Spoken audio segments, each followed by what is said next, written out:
2022년 5월 20일 금요일 천광성교회 새벽기도회 시작하겠습니다. 찬송가 505장 찬양하겠습니다.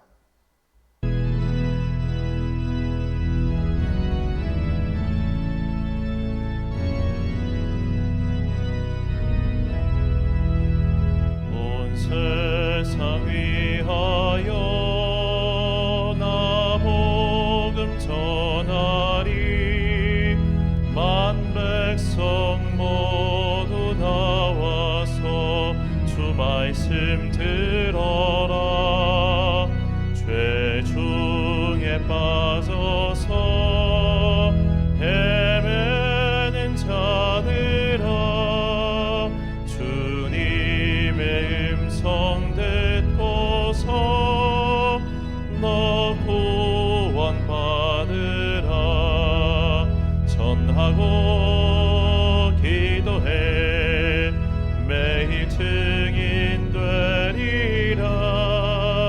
세상 모든 사람 다 듣고 그 사랑 알도록 온 세상 위하여 이 복음 전하리. 저 죄인 회개하고서 주 예수 믿으라.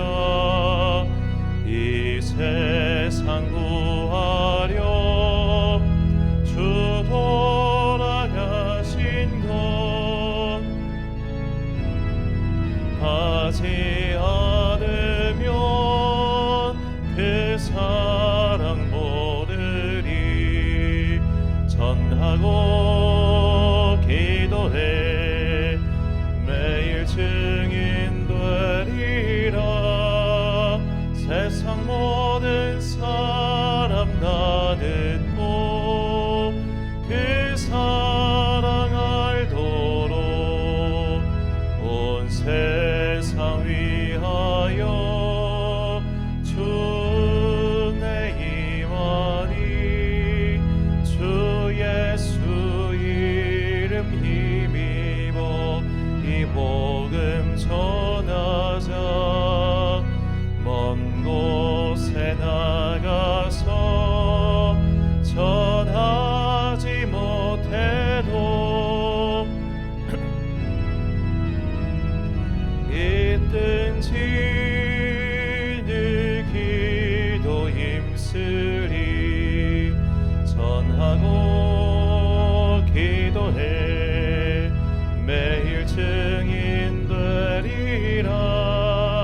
세상 모든 사람 다 듣고 그 사랑 알도록.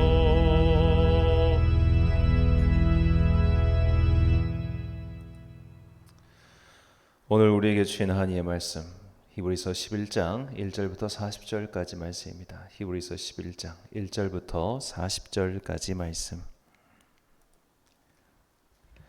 이제 봉독하겠습니다. 하나님의 말씀 경청하십시오. 믿음은 바라는 것들의 확신이요 보이지 않는 것들의 증거입니다. 선조들은 이 믿음으로 살았기 때문에 훌륭한 사람으로 증언되었습니다. 믿음으로 우리는 세상이 하나님의 말씀으로 지어졌다는 것을 깨닫습니다. 보이는 것은 나타나 있는 것에서 된 것이 아닙니다.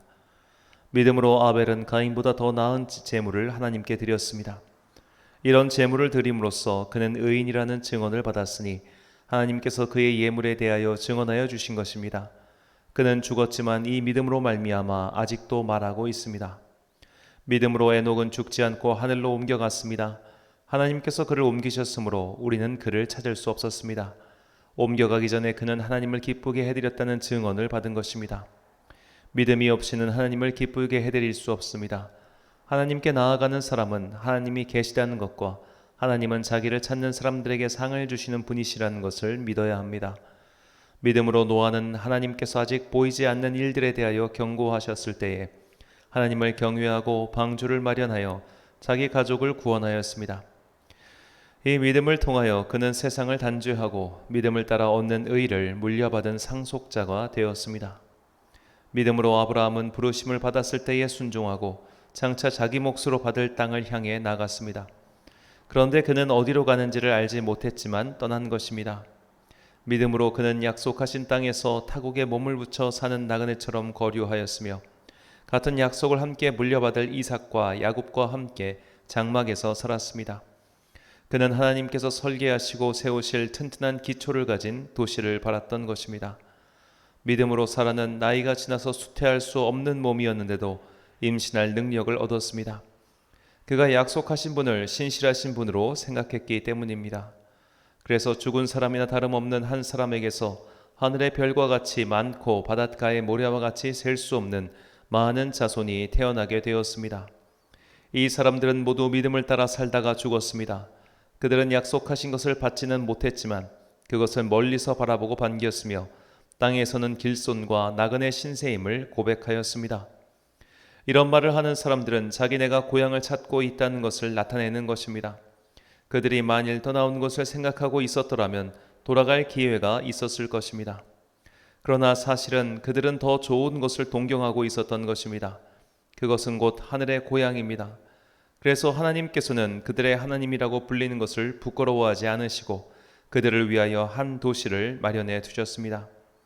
아브라함은 시험을 받을 때에 믿음으로 이삭을 바쳤습니다. 더구나 약속을 받은 그가 그의 외아들을 기꺼이 바치려 했던 것입니다. 일찍이 하나님께서 아브라함에게 말씀하시기를 이삭에게서 내 자손이라 불릴 자손들이 태어날 것이다 하셨습니다. 하나님께서는 이삭을 죽은 사람들 가운데서도 되살릴 수 있다고 아브라함은 생각했던 것입니다. 그러므로 비유하자면 아브라함은 이삭을 죽은 사람들 가운데서 되받은 것입니다. 믿음으로 이삭은 또한 장래일을 놓고 야곱과 에서를 축복해 주었습니다. 야곱은 죽을 때에 믿음으로 요셉의 아들들을 하나하나 축복해 주고 그의 지팡이를 짚고 서서 하나님께 경배를 드렸습니다. 믿음으로 요셉은 죽을 때에 이스라엘 자손들이 이집트에서 나갈 일을 언급하고 자기 뼈를 어떻게 할지를 지시하였습니다. 모세가 태어났을 때에 믿음으로 그 부모는 3달 동안 아기를 숨겨두었습니다. 그들은 아기가 잘생긴 것을 보았기 때문입니다. 그들은 왕의 명령을 두려워하지 않았습니다. 믿음으로 모세는 어른이 되었을 때에 바로 왕의 공주의 아들이라 불리기를 거절하였습니다. 오히려 그는 잠시 죄의 향락을 누리는 것보다 하나님의 백성과 함께 학대받는 길을 택하였습니다. 모세는 그리스도를 위하여 받는 모욕을 이집트의 재물보다 더 값진 것으로 여겼습니다. 그는 장차 받을 상을 내다보고 있었던 것입니다. 믿음으로 그는 왕의 분노를 두려워하지 않고 이집트를 떠났습니다. 그는 보이지 않는 분을 마치 보는 듯이 바라보면서 견디어냈습니다. 믿음으로 모세는 유월절과 피 뿌리는 의식을 행하여서 모든 맏아들 및 맏배를 멸하는 이가 그들을 건드리지 않게 하였습니다. 믿음으로 이스라엘 사람들은 홍해를 마른 땅을 지나가듯이 건넜습니다. 그러나 이집트 사람들은 그렇게 해보다가 빠져 죽었습니다. 믿음으로 이레 동안 여리고성을 돌았더니 성벽이 무너졌습니다. 믿음으로 창녀 라합은 정탐 꿈들을 호의로 영접해 주어서 순종하지 않은 사람들과 함께 망하지 아니하였습니다. 내가 무슨 말을 더 하겠습니까? 기드온, 바락, 삼손, 입다, 다윗, 사무엘 그리고 예언자들의 일을 말하려면 시간이 모자랄 것입니다. 그들은 믿음으로 나라들을 정복하고 정의를 실천하고 약속된 것을 받고 사자의 입을 막고 불의 위력을 꺾고 칼날을 피하고 약한 데서 강해지고 전쟁에서 용맹을 떨치고 외국 군대를 물리쳤습니다. 믿음으로 여자들은 죽었다가 부활한 가족을 다시 맞이하였습니다. 또 어떤 이들은 고문을 당하면서도 더 좋은 부활의 삶을 얻고자 하여 구태여 노연하기를 바라지 않았습니다. 또 어떤 이들은 조롱을 받기도 하고 채찍으로 맞기도 하고 심지어는 결박을 당하기도 하고 감옥에 갇히기까지 하면서 시련을 겪었습니다. 또 그들은 돌로 맞기도 하고 톱질을 당하기도 하고 칼에 맞아 죽기도 하였습니다. 그들은 궁핍을 당하며 고난을 겪으며 학대를 받으면서 양과 염소의 가죽을 입고 떠돌았습니다. 세상은 이런 사람들을 받아들일 만한 곳이 못 되었습니다. 그래서 그들은 광야와 산과 동굴과 땅굴을 헤매며 다녔습니다. 이 사람들은 모두 믿음으로 말미암아 훌륭한 사람이라는 평판은 받았지만 약속된 것을 받지는 못하였습니다. 하나님께서 우리를 위하여 더 좋은 계획을 미리 세워두셔서 우리가 없이는 그들이 완성에 이르지 못하게 하신 것입니다. 아멘. 구원의 완성을 위하여란 제목으로 하나님의 말씀 선포하겠습니다. 이 구약 성경을 보면 종종 우리 조상들이 범죄하여라는 표현이 등장합니다. 그뿐 아니라 윗세대가 범한 죄에 대하여 이 후손들이 또는 후대가 그 죄를 회개하는 장면도 목격할 수 있죠. 이런 구절들을 근거로 어떤 이들은 가계에 흐르는 저주 등을 언급합니다. 그러나 이것은 성경 전체에 흐르는 하나님 나라의 신학을 모르기 때문에 그렇게 말하는 것이죠. 유대인들은 조상들과 자신을 별개의 존재로 여기지 않았습니다. 그들은 모두 하나의 덩어리 같은 존재로 생각했습니다. 그래서 윗대의 죄도 자신의 죄로 여겼고 윗대의 공도 자신이 받은 복이라고 생각했습니다. 이것은 아마도 광야 시절에 한 텐트 안에서 여러 세대가 함께 살았던 경험이 녹아있는 것으로 보입니다. 이런 인식은 오늘날 한 사람을 개별적인 존재로 파악하는 현대인들에게는 너무나 낯선 표현들이죠. 우리는 나의 구원이 중요하고 내가 천국에 가느냐 마느냐만 생각합니다. 그러나 성경이 말하는 진정한 천국, 마침내 완성된 하나님 나라는 나 혼자만 들어가는 곳이 아닙니다. 모든 믿는 자들은 그 나라가 올 때까지 일종의 불완전한 상태로 머물러 있다가 그 나라가 왔을 때 모두 부활합니다. 과거에 주님 안에서 죽은 모든 자들이 예수님께서 재림하실 때 일거에 부활하는 겁니다. 그리고 주님께서 오실 때까지 믿음을 지킨 자들과 더불어 새 육신을 입고 하나님 나라에 들어가게 됩니다. 자, 이것이 마침내 이루어질 하나님 나라의 완성입니다. 데살로니가전서 4장 16절과 17절 말씀입니다. 주께서 호령과 천사장의 소리와 하나님의 나팔 소리로 친히 하늘로부터 강림하시리니 그리스도 안에서 죽은 자들이 먼저 일어나고 그 후에 우리 살아남은 자들도 그들과 함께 구름 속으로 끌려올려 궁중에서 주를 영접하게 하시리니 그리하여 우리가 항상 주와 함께 있으리라. 아멘. 자, 오늘 본문에서 히브리서 기자는 그리스도 안에서 우리보다 먼저 죽은 자들에 대해서 말하고 있습니다. 히브리서 기자는 예수님께서 이 세상이 만들어지기 전부터 하나님과 함께 계신 성자 그리스도이심을 분명히 밝히죠. 그러므로 구약의 인물들 또한 그리스도를 믿고 하나님 나라의 완성을 바라보며 죽은 자들이라고 말합니다. 그들은 여러 가지 환난 중에서도 믿음을 잃지 않았습니다. 이 지상에서의 삶이 전부가 아니며 영원한 하나님 나라에 들어가는 것을 믿었기에 그들은 인생에 닥친 어려움에 굴복하지 않고 믿음을 지킬 수 있었습니다. 그러나 이것은 개인의 완성, 개인의 구원입니다. 다시 말씀드리지만 유대인들에게 개인이라는 개념은 없었습니다. 모두가 한 덩어리 안에 있었습니다. 이 덩어리를 유대 민족이라고 본다면 먼저 주님을 믿고 믿음 안에서 죽은 자들은 그 덩어리 안에서 일부분이라는 겁니다. 아직 덩어리 전체의 구원, 온 민족의 구원은 이루어지지 않았습니다. 그래서 그들의 구원이 완성되지 못한 겁니다. 그러므로 온전하고도 완전한 구원은 이미 주님 안에서 믿음을 지키고 죽은 자들처럼 우리도 이 믿음을 지킬 때 비로소 이루어집니다. 오늘 본문은 하나님 나라가 도래할 때 마침내 완성되고 온전해질 구원에 대해서 말하고 있습니다. 본문 39절과 40절 말씀입니다. 이 사람들은 다 믿음으로 말미암아 증거를 받았으나 약속된 것을 받지 못하였으니 이는 하나님이 우리를 위하여 더 좋은 것을 예비하셨은즉 우리가 아니면 그들로 온전함을 이루지 못하게 하려 하심이라. 아멘. 자, 이 39절의 약속된 것과 40절의 온전함은 이 개념상 하나로 연결될 수 있습니다. 이 둘은 모두 하나님 나라의 완성을 가리키고 있습니다. 마침내 예수님께서 재림하실 때 완성될 하나님 나라, 이것이 구원의 완성이며 우리를 온전하게 만들어주는 것이죠. 개인의 구원만으로는 온전해질 수 없습니다. 오늘 우리가 받은 구원만으로 우리가 온전해진다는 것이 아니란 말이죠. 우리는 과거와도 연결되어 있고 또 우리 뒤에 올 미래 세대와도 연결되어 있습니다. 이 모두가 함께 구원받는 것, 이것이 바로 구원의 온전함이며 구원의 완성인 것이죠. 우리는 그동안 이 구원의 원리를 잊었거나 혹은 놓치고 있었습니다. 그래서 오직 나의 구원 또는 나의 가족의 구원에까지만 생각이 미치고 있었죠. 하지만 온전한 구원은 과거와 현재 그리고 미래까지 아우릅니다. 나뿐만 아니라 온 세대와 온 민족이 다 이 안에 포함되어 있습니다. 그러므로 우리는 이 모든 것들의 구원을 위하여 기도해야 합니다. 기독교인은 자연 환경을 지키기 위해 기도하며 노력해야 합니다. 우리의 다음 세대의 구원을 위해서 미래의 희망을 심어야 합니다. 기독교인은 가족과 나라와 언어가 통하는 민족의 개념을 넘어 온 세계를 위하여 주님의 마음을 품고 기도해야 합니다. 기독교인은 애국주의자도 아니고 민족주의자는 더더욱 아닙니다. 기독교인은 이 땅에 보냄받은 하나님 나라의 국민입니다. 우리의 첫 번째 소속은 언제나 하나님 나라입니다. 그래서 기독교인은 전쟁을 반대합니다. 상대방 나라의 사람들 또한 예수님 안에서 한 지체이며 함께 구원받아 온전함을 이루어야 할 같은 덩어리이기 때문이죠. 특별히 우리는 40절의 한 표현을 주목해야 합니다. 본문 40절 하반절 다시 보겠습니다. 우리가 아니면 그들로 온전함을 이루지 못하게 하려 하심이라.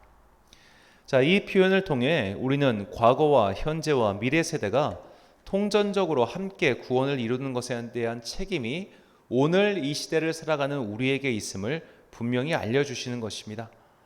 우리의 눈은 내 주변에만 머물러 있어서는 안 됩니다.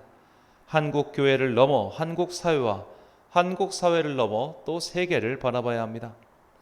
내가 속한 계층과 내가 만나는 사람들뿐만 아니라 평생 얼굴 한번 마주치지 않을 사람들에게까지 우리의 믿음의 영역이, 관심의 영역이, 사랑의 지평이 넓어지고 확장되어야 합니다. 우리에게는 이런 온전한 구원을 이루어야 할 책임이 있습니다. 주님께서 그 사역을 우리에게 맡기셨기 때문입니다. 예수님께서는 마침내 도래할 하나님 나라의 이 온전한 구원 사역에 대해 우리에게 다음과 같이 그 책무를 맡기셨습니다.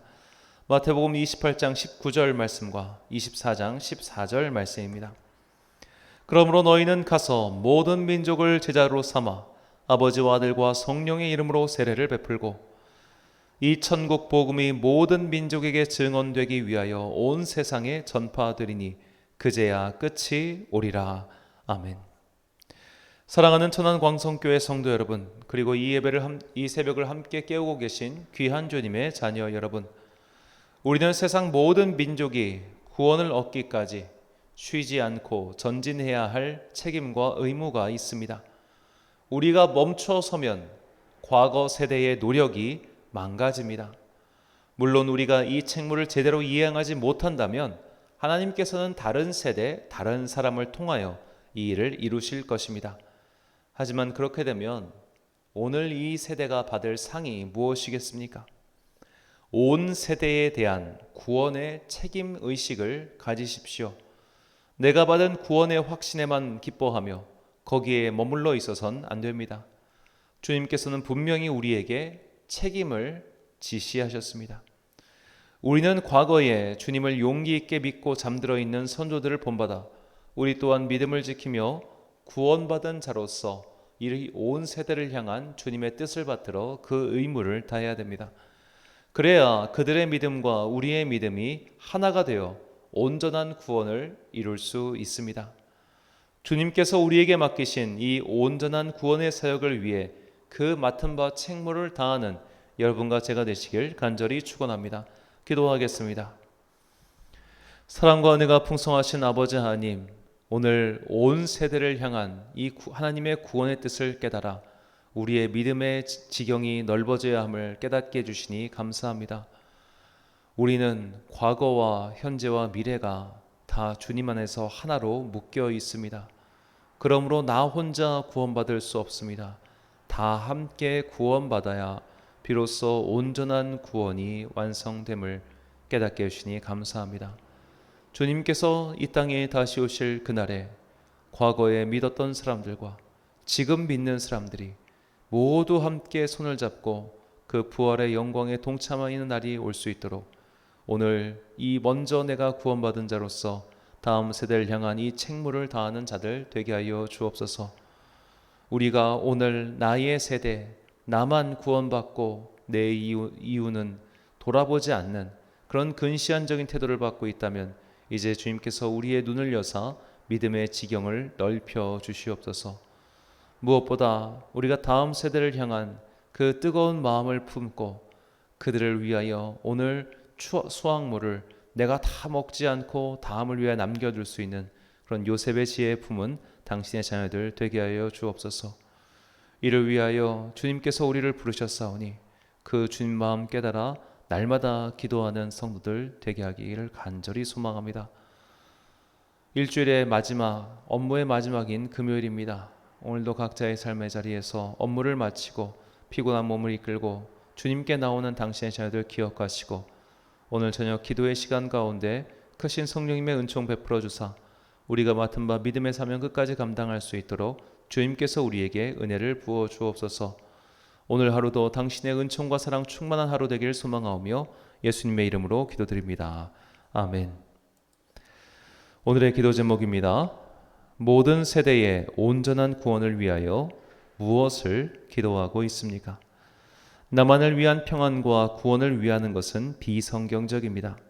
온 세계와 다가올 미래 세대의 구원을 위해서도 기도하십시오. 오늘 말씀을 통해 주신 기도의 제목 가지고 묵상과 기도에 힘쓴 하루가 되시길 바랍니다. 기도하겠습니다.